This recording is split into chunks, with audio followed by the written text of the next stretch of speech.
she would go to the cupboards and she would grab all of the rags we had there. And she says, everybody line up. Now, we knew what that meant. My mother would have all 7 children line up. And as we came by single file, she would pass out all these rags to us. And as she had passed them out to us, we started wrapping them around our knees and around our elbows and one in our hand. And then in the open hand, she would give us a big gob of wax.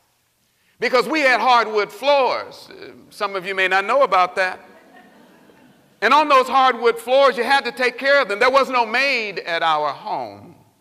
And so we used to take that wax and take those rags, and we would line up behind my mother, single file. My father at this time, by the way, was in the hospital sick. He was there for over a year. So it was my mother and 7 children. And she said, everybody down. So we'd all get down on our hands and our knees, elbows, knees, and wax. And she would say it now. You know the drill. Wax on, wax off. Wax on, wax off. Now that was the easy part. And then as we began, she said, repeat after me. Get a good education before you get old. A good education is better than gold. Gold and silver may wash away, but a good education will never decay. She learned that poem when she was in Anderson, South Carolina. Her grandmother taught it to her and said, don't ever stop the lifelong pursuit of education.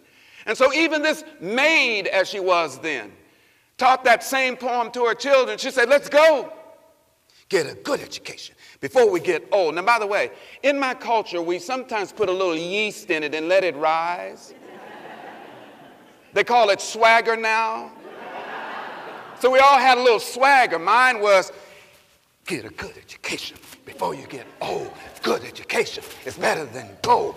Gold and silver may wash away, but a good education will never decay. Get a good education before you get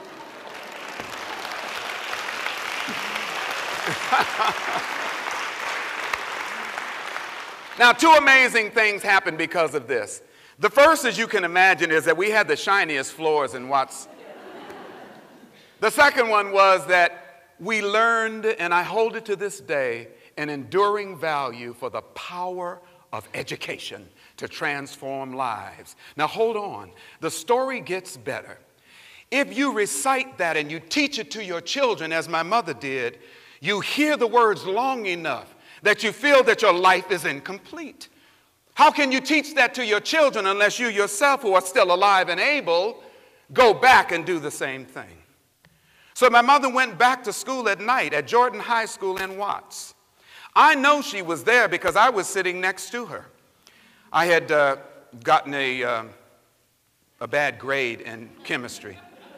So I had to go to night school, and my mother was sitting next to me, getting A's again. It marveled me to watch her. She got her high school diploma and said, I feel good, I'm not going to stop here. So she went to a community college, LA Trade Technical College, come on, Trade Tech. And there she enrolled in a nursing program.